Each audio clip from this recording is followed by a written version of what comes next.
Bab 590 Jenderal Perang Gok asli atau palsu. Pintu mobil utama terbuka dan Jenderal Perang Gok turun. Dia tenang dan tidak marah. Baik sikap dan auranya puluhan kali lebih kuat dari Jenderal Perang Gok sebelumnya.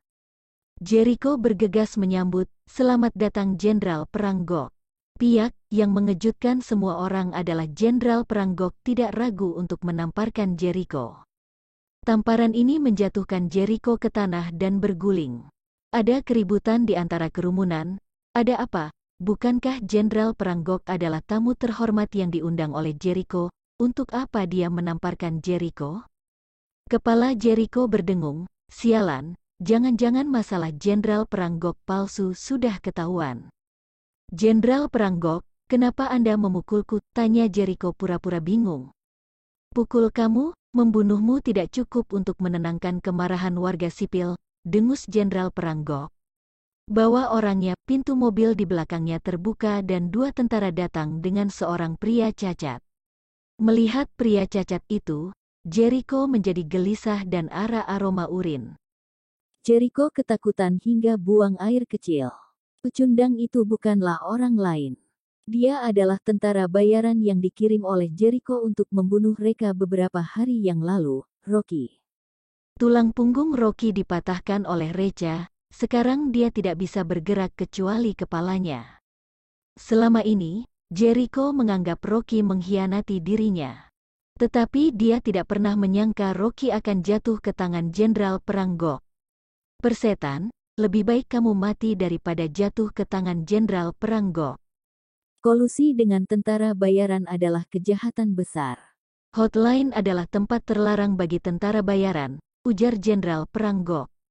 "Kamu tahu hukum dan melanggar hukum, bahkan mempekerjakan tentara bayaran ilegal membuat masalah di hotlineku, sungguh tidak takut mati." Jericho tersentak dan hampir pingsan. Saat ini, seorang prajurit lain berlari sepanjang jalan. "Jenderal Perang Gok, memang benar ada seseorang di grup Vasque yang menyamar sebagai Anda. Laporan yang kami terima dari massa memang benar. Berpura-pura menjadi perwira militer senior yang aktif tidak akan bisa luput dari hukuman mati," ujar Jenderal Perang Gok semakin marah. "Sekarang aku secara resmi mengajukan gugatan militer tingkat SSS kepadamu. Bawa dia ke pengadilan militer." "Fitnah? Aku difitnah. Aku tidak tahu dia palsu," dalih Jericho.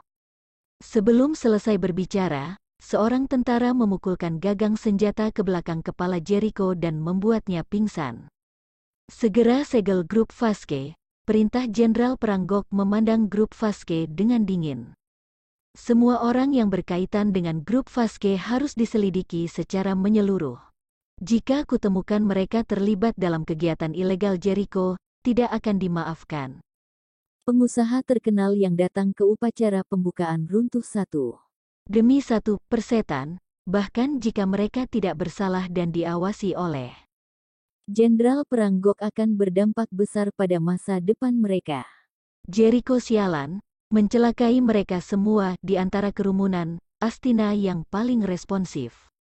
Sekarang identitasnya adalah tunangan Jericho dan dia pasti akan diselidiki.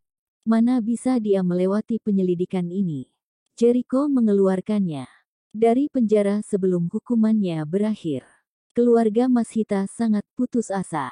Mereka semua tahu Astina memiliki masalah, tetapi tetap merekrut Astina menjadi manajer keluarga Mashita. Keluarga Mashita pasti terlibat, sekalipun Brahma sangat menyayangi Riku, dia sangat ingin menamparnya saat ini. Dia menghasut keluarga Mashita untuk mempekerjakan Astina. Sebagai manajer, Jenderal Perang Gok melambaikan tangannya, tarik pasukan. Dia berbalik, tetapi matanya, secara tidak sengaja, tertarik oleh Tomota Group di seberangnya. "Ada berapa Tomota Group di Geffen?" tanya dia. "Apakah Tomota Group ini bekerja sama Zenith Farmasi?" "Hanya ada satu Tomota Group," jawab bawahan. "Mereka memang bekerja sama dengan Zenith Farmasi." Bab 591 Hidup atau Mati. Panggil orang yang bertanggung jawab atas bisnis farmasi di bawah naungan Tomota Group," ujar Jenderal Perang Gok mengangguk. "Permisi, siapa yang bertanggung jawab atas bisnis farmasi Tomota Group? Tanya bawahan berlari ke depan Tomota Group. Jenderal Pranggok silakan. Semua orang di Tomota Group hampir pingsan ketakutan. Kenapa Jenderal Pranggok mengawasi Tomota Group? Tomota Group tidak akan berakhir seperti grup Vaske, kan? Ayah, kamu yang bertanggung jawab atas bisnis farmasi kami, pergilah temui Jenderal Pranggok, ujar Reca memandang Bensu. Mungkin saja Jenderal Pranggok mempunyai hadiah. Aku orang yang bertanggung jawab atas bisnis farmasi, ujar Bensu mengangguk. Jangan bercanda, tidak mungkin ada hadiah. Jenderal Pranggok tidak mempersulit dirinya saja sudah puji syukur. Bensu berlari ke hadapan Jenderal Pranggok, betisnya gemetar, kakinya menjadi lemah dan sedikit goyah. Jenderal Pranggok, apa kabar? Aku Bensu, orang yang bertanggung jawab atas bisnis farmasi di bawah naungan Tomota Group. Jenderal Pranggok tersenyum, obat baru yang kalian kembangkan bersama Zenith Farmasi telah menyelamatkan banyak nyawa saudaraku. Bagus apa? Bensu merasa tersanjung. Dia mendapat kekaguman dari Jenderal Pranggok, ini sungguh di luar dugaan. Minta pena, tinta, kertas dan batu tinta, ujar Jenderal Pranggok melambaikan tangan. Segera ada bawahan yang menyerahkan pena, tinta, kertas dan batu tinta. Jenderal Pranggok menulis 3 kata, perusahaan berhati nurani, di atas kertas dan menyerahkannya kepada Bensu. Terima kasih Tuan Bensu telah menyelamatkan banyak nyawa saudaraku yang tidak terhitung jumlahnya. Ini sedikit hadiah dariku. Bensu terharu hingga menangis, sebegitu hati-hati. Tidak, tanda tangan Jenderal Pranggok sangat berharga hingga tidak bisa dibeli dengan uang. Selain itu, ini akan menjadi jimat Tomota Group. Kelak siapapun yang ingin mengganggu Tomota Group harus menimbang bobot dari 3 kata ini terlebih dahulu. Terima kasih Jenderal Pranggok. Ujar Bensu tidak tahu harus berbuat apa dan hanya bisa membungkuk. Tarik pasukan, ujar Jenderal Pranggok masuk mobil dan pergi. Awalnya Jenderal Perang Lone Wolf ingin secara pribadi berpartisipasi dalam perayaan Tomota Group guna menambah kilau ke Tomota Group. Tetapi Reca khawatir Tokia dan Zeus akan mengenali Lone Wolf, jadi tidak menyetujuinya dan memintanya untuk menulis 3 kata ini dan memberikannya kepada Tomota Group. Bagaimanapun, Lone Wolf telah bekerja memindahkan batu bata di lokasi konstruksi selama beberapa bulan. Tokia dan Zeus telah bertemu dengannya. Begitu Jenderal Pranggok pergi, kerumunan itu penuh dengan emosi. Jericho yang dulunya adalah putra yang makmur dan disukai, akhirnya menjadi tawanan dan nyawanya tidak dapat diselamatkan. Namun, Tomota Group yang mengubah perayaan menjadi pemakaman dan hampir bangkrut melakukan perubahan haluan yang indah. Cahaya itu tidak terbatas dan kehidupan itu naik turun, pasang surut kehidupan sungguh mengasyikkan. Bensu memegang spanduk di tangannya dan berjalan dengan hati-hati menuju Tomota Group. Dia merasa kata-katanya berat, lagi pula, ini bukan hanya sedikit hadiah dari Jenderal Pranggok, tetapi juga pengawasan dan dorongan Jenderal Pranggok kepada mereka.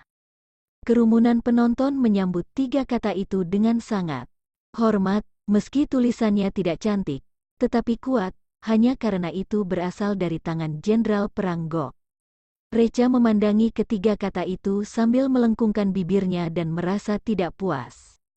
Reca mendesak Lone Wolf untuk berlatih menulis kaligrafi selama 2 malam dan ini hasil latihan yang kamu berikan padaku?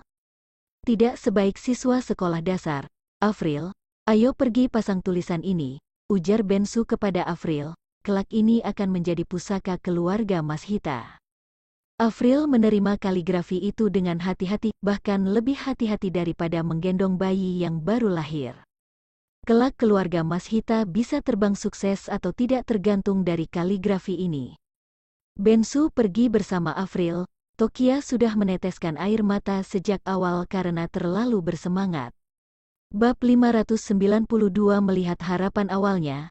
Tokia telah melihat ujung jayan dan 1 langkah lagi adalah jurang maut, tetapi tidak disangka Tuhan melemparkan tangga kepadanya untuk naik ke surga.